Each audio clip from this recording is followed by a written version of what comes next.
자, 지금 시간이 2021년 6월 21일, 오늘 월요일이고요. 오후 5시 5분입니다. 자, 이제 코스피 200 지수를 한번 살펴보겠습니다. 몇 가지 이야기들을 주고받아야겠죠. 일단 오늘 0.82% 하락을 했는데요. 사실 이제 하락폭은 그렇게 중요한 것 같지는 않고, 어,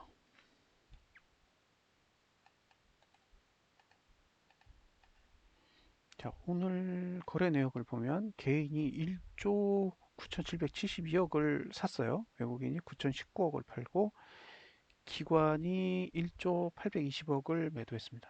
그러니까 개인이 현물을 많이 산 거죠. 반면에 외국인은 선물을 6,755억을 매도했습니다. 이게 뭘 뜻하냐면 이걸 누적으로 환산을 하면 보세요. 누적으로 환산을 했을 때 외국인은 선물이 이제 완전히 매도로 전환이 된 거죠. 이제 7천억대 매수까지 갔다가 지금은 7천억 가까이 매도로 전환이 된 거예요. 요게 이제 그러니까 선물도 매도가 됐다. 이런 얘기고요.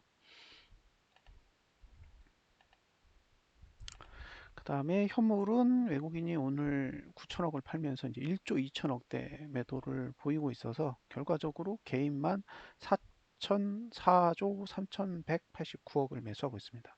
그러니까 이 흐름으로 간다 그러면 남은 거래일이 7거래일이 남았는데 7거래일 동안 저 4조 원을 외국인과 기관이 매수해 줄 것 같지는 않은 흐름이에요.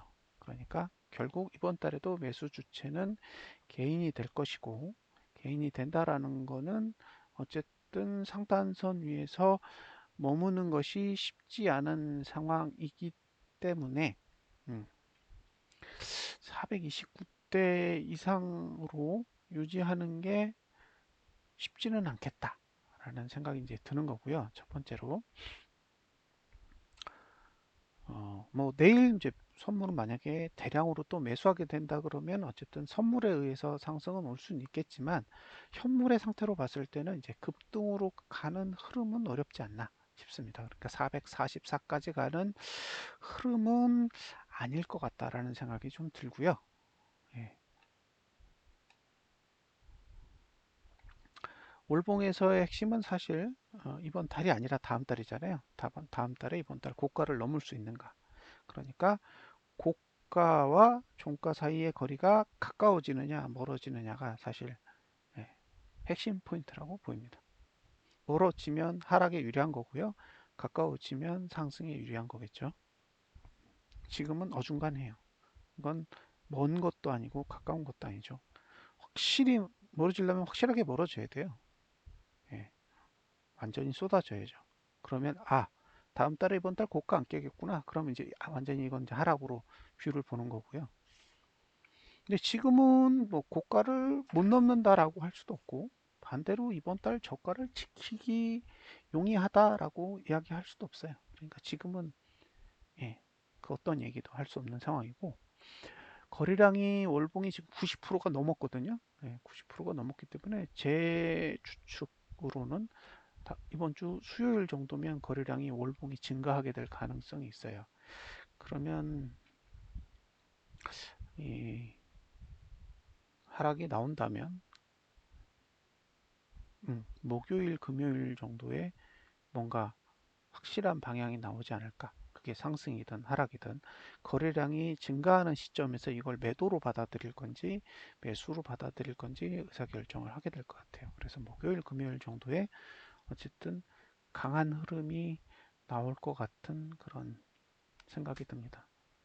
만약에 여기서 거래량이 늘었는데 월봉이 거래량이 느는데 음봉으로 올봉이 만들어진다 그러면 조금 심각하게 바라보실 필요가 있어요. 그러니까 지금 1년 동안, 1년 넘게 상승해야죠. 작년 4월부터 상승을 했으니까, 거의 14개월 정도 상승을 해왔던 거를 마무리 지으려고 하는 그런 움직임으로도 해석할 수 있기 때문에, 예, 월봉이 거래량이 늘면서 음봉으로 가는 건 굉장히 상승을 보시는 분들의 입장에서는 좋지 않은 흐름이라는 거는 감안을 하시고 대응을 하셔야 됩니다. 주봉은 개파락이 거의 없이 오는 바람에 지금 하단선이 435대에 있어요. 그리고 두 번째 하단선이 지금 여기 431대에 있는데 지금 위치는 두 번째 하단선까지는 감아 올려줬어요. 근데 첫 번째 하단선은 지금 시가보다도 높게 있기 때문에 사실 일반적인 흐름이면 이렇게 됐을 때는 매수해야 돼요. 이런 구조에서는 사실 매수를 하는 게 정상적이거든요. 그러니까 이게 코스피 200 지수를 보면 이건 매수해야 되는데 이런 생각이 들어요. 근데 반대로 월봉을 보면 매도해야 되죠. 자 보세요. 월봉은 상단선 위에 있잖아요. 주봉은 하단선 아래에 있고. 그러니까 이건 패를 보여주지 않겠다는 거죠. 이게 지금 월말로 다가가고 있는데 한쪽은 매도에 유리하게 한쪽은 매수에 유리하게 봉을 그려놨다라는 거는 필요에 따라 월봉을 활용해서 누를 수도 있고 반대로 주봉을 활용해서 상승시킬 수도 있는 거죠. 그러니까 이건 눈치를 볼 수밖에 없어요. 이렇게 봉을 그리면 눈치를 볼 수밖에 없습니다. 더욱이 이게 월 초면 주봉의 힘이 굉장히 강하다고 생각하고 주봉 쪽에 많이 붙어서 핸들링을 할 수도 있겠지만 지금은 월말로 가는 시점이기 때문에 양쪽의 힘이 다 작용할 가능성이 있어요. 그래서 이거는 어렵다라는 거죠. 그리고 전봉 저가를 깨면서 드디어 저가 투자 심리도가 내려갔죠. 지금 4주 동안 저가 투자 심도의 매트릭스가 0구간을 지났는데 그 전주에 딱 깼어요. 그러니까 이게 얄미운 플레이인 거예요.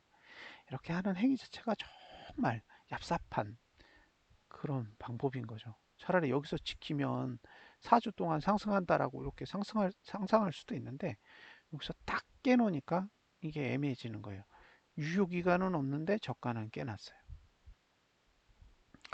그래서 주봉을 보면 매수를 해야 되는데 저가를 깨놨으니까 하단선만 남아있고 이게 손절의 기준이 되는 그런 선이 안 보여요. 예, 그게 문제입니다. 그러니까 주봉은 매수, 월봉은 매도예요. 월봉은 전고점을 돌파했고 주봉은 전저점을 붕괴했어요. 그러니까 매도자도 지금 고점이 돌파된 상태고 매수자도 지금 저점이 붕괴된 상태이기 때문에 양쪽 다 머리가 아픈 그런 상황입니다. 일봉은 양쪽 다 열렸습니다. 예, 다 열렸어요. 어디든지 갈 수 있습니다. 이제 선물 차트를 볼게요. 조금 더 솔직한 차트예요. 선물로 보면 월봉은 상단선 위에 아직도 있습니다. 그렇죠? 아직도 있어요. 그러니까 이건 자금의 흐름으로 보면 내려가야 돼요. 왜냐하면 외국인이 선물 매도를 보유하고 있고 거기다가 현물도 개인이 매수하고 있기 때문에 상단선 아래로는 내려가야 되는 거죠. 주봉으로 딱 보시면 주봉의 하단선이 여기 있어요. 그 다음에 여기 있죠. 그러니까 선물로 봤을 때는 이 435대의 하단선이 있는 게 아니고 434대의 상단선이 있습니다. 그러니까 선물로 봤을 때는 현물 차트랑은 완전히 다른 형태를 가지고 있는 거예요. 그리고 개파락이 원고에서 딱 하단선 부분까지만 복구를 해준 거죠. 그래서 지금의 흐름은 현물을 따라가고 있는 게 아니라 딱 선물의 흐름만 일단 따라가고 있습니다. 만약에 매도 전략을 가져간다 그러면 적어도 요 위로 벗어나야죠. 요 하단선 위로 벗어나야 매도를 할 수 있기 때문에 그 영역만 지금 내렸잖아요. 그러니까 월봉이 누르는데 주봉이 받치고 있잖아요. 그러니까 주봉이 받치는 데까지는 끌어올리고 월봉이 누르는 영역은 굳이 끌어올리지 않는 그런 흐름으로 지금 봉을 그리고 있습니다. 자, 일봉, 양봉이에요. 예, 그렇죠? 아래 위 다 열려 있습니다. 그러니까 오늘 저가만 붕괴되지 않으면 내일도 매수할 수 있죠. 붕괴되면 월봉이 누른다라고 봤을 때 내려가야 될 부분이 아직 많이 있습니다. 그 다음에 봐야 될 거는 레버리지요. 레버리지는 뭐 지금 매도가 위에 있으니까 판단하셔야 되고요. 매수를 하실 거면 요 아래 그러니까 28,233원 아래로 매수를 가져갈 수 있는데 문제는 저가가 깨졌기 때문에 주말까지 금요일까지 홀딩해 보고 이기면 알아서 하시고 손실이면 손절을 하셔야 되는 거예요. 자, 일봉은 봉으로 끝났고 예, 아래 위에 다 열려 있습니다. 그러니까 지금 매수 전략을 가져갈 수 있는 건 주봉분입니다. 주봉분. 자, 마지막으로 코퍼스. 예, 하단선이 1935원. 하단선의 위치가 1935원이에요. 그러니까 지금 계속 하단선 밑에서 매수가 밑에서 계속 왔다 갔다 왔다 갔다 이것만 하고 있는 거예요. 예, 그러니까 고버스는 매수하는 거죠. 저도 매수했잖아요. 예, 그러니까 고버스가 매수가 영역 아래에 있으니까 그냥 계속 고버스를 산 거예요. 저는 이걸 보고. 근데 저는 이제 이거 대신에 타이거를 샀죠. 타이거 단가가 1998원입니다. 지금 1995원이에요. 근데 주봉은 눌러요. 주봉은 요 정도 가격. 여기가 상단선이래요. 그러니까 1917원이니까 1920원에서 누르는 거죠. 그러면 1920원에서 누르고, 그죠? 1920원 위로는 누르고 1930원 밑으로는 올려요. 35원. 1935원 밑으로는 올리고 1920원 위로는 누르니까 올라가면 누르고 내려가면 받치고 그러고 있는 거죠. 그러니까 월봉은 안 떨어지게 하고 주봉은 자꾸 눌러대고 지금 계속 주봉 가지고 핸들링 하고 있는 거예요. 못 오르게. 예. 그래서 사실 스트레스를 많이 받죠. 월봉은 올라가고 싶어 죽겠는데 예. 주봉이 계속 올라가는 걸 막고 있으니까 시간만 가고요. 계속 지금까지 그렇게 왔어요. 예. 지금 6개월 동안을 계속 월봉은 올리려고 노력을 하는데 예.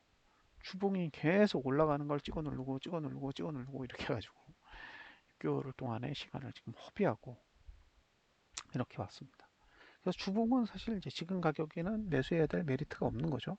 그럼 월봉을 믿는다면 매수를 해야 되고, 예, 주봉을 믿는다면 매수를 하면 안 되는 거죠. 어느 봉을 선택할 건지는 본인이 선택하셔야 됩니다. 이게 골 때리는 상황이라. 그래서 일봉은 답이 없어요. 아래 위 다 열려 있습니다. 자, 오늘까지 개인은 54조 6천억 원을 매수했습니다. 올해 들어서 54조 6천억 원을 매수했고, 작년에 47.4조 원을 매수했으니까 지금 102조 원을 매수했어요. 102조.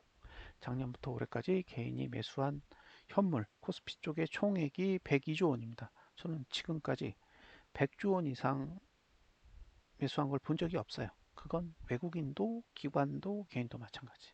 이렇게 매수를 많이 한 상황을 겪어본 적이 없습니다.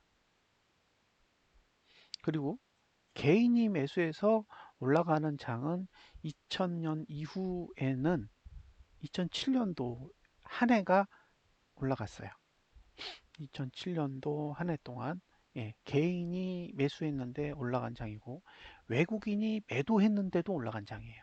그러니까 개인이 매수하고 외국인이 매도를 했는데 올라간 장, 제 기억엔 2007년도가 거의 비슷한 상황이지 않았나 싶어요. 2007년도의 흐름은 서브프라임 모기지 사태가 터지고 나서 2008년도부터 사실 엄청나게 하락해 왔거든요.